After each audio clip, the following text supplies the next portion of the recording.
Cancer operation নিয়ে বা surgery নিয়ে মানুষের মধ্যে একটা ভীতি কাজ করে, এটা খুব স্বাভাবিক। আর এই টাইপের এসিএল ইনজুরিতে আমি বেশ কিছু ভীতির জায়গা দেখেছি। অনেকে বলেন যে ওই যেটা লিগামেন্টটা লাগানো হয় মৃত মানুষের শরীর থেকে এনে লাগানো হয়, এইটা নিয়েও অনেকের একটা ভয়ের জায়গা আছে।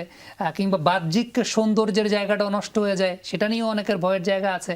So United medical college hospital এক্ষেত্রে আসলে কেমনভাবে এই ভয়টা কাটাবে? মানে দর্শক যারা দেখছেন, এই টাইপের ইনজুরি যদি হয়, ডেফিনেটলি আপনি বেস্ট পসিবল ট্রিটমেন্টটা পাবেন ইউনাইটেড মেডিকেল কলেজ হসপিটালে। এক্ষেত্রে আপনি কি বলবেন?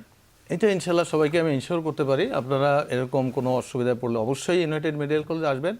আমাদের এখানে ধরেন আমি তো আসলে আমার এই সাবজেক্টটা অনেকটা আমার স্পেশালিটি, প্লাস আমাদের যে ইনফ্রাস্ট্রাকচার যে ওটি এভরিথিং ইজ এখানে অ্যাভেলেবল। এখন আমি যেটা দেখছি করতে করতে যে এইসব যারা যদি না করে তার আসলে তাদের জন্য করতে হবে তাদের। এখন একসময় একটা আমরা ডিলেমায় পড়ে যাই ট্রিটমেন্টে, যে MRI findings and per operative. তো তখন কেউ ওই যে একটু আগে বললেন যে কেউ ব্যথা পাইলো আবার করলো আবার, তো তখন এই যে এমআরআইতে একটা ফাইন্ডিংস লেখে যে পার্শিয়াল টিয়ার বা ইন্টারস্টিশিয়াল টিয়ার।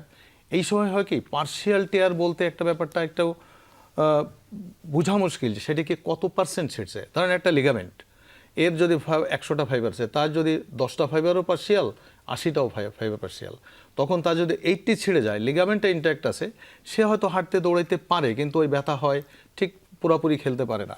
তখন আমরা করি কি, একটা তো কমপ্লিট টিয়ার হলে কোনো অল্টারনেট নাই, এখন অপারেশন অনেক উন্নত, আপনারা নিশ্চিন্তে নির্ভয়ে যেতে পারেন।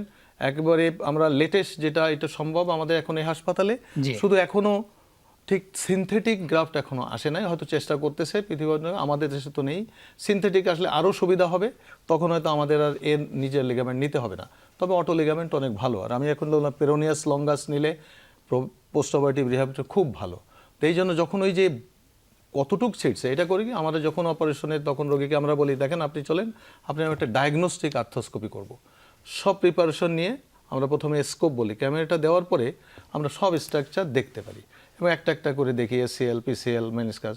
তো এসিএলটা যখন হলে আমরা তখন একটা প্রোব আছে, ওটা দিয়ে আমরা একটু টান দিলে আমাদের দেখলে যারা এক্সপিরিয়েন্স তারা বুঝতে পারি যে এইটার তার স্ট্রেংথটা পুরোপুরি আছে কিনা। যখন বুঝি না পুরাটা নেই, ওটা লুজ ল্যাক্স, ইনট্যাক্ট আছে কিন্তু ল্যাক্স, তখন আমরা রিকনস্ট্রাকশন করে দিতে হয়। অতএব সব ধরনের ট্রিটমেন্ট আমাদের এখানে সম্ভব, ইনক্লুডিং এখন আমাদের পোস্ট অপারেটিভ রিহ্যাবিলিটেশন অনেক উন্নত। ইনশাল্লাহ আপনারা ওখানে যেতে পারেন নির্ভয়ে ইনশাল্লাহ।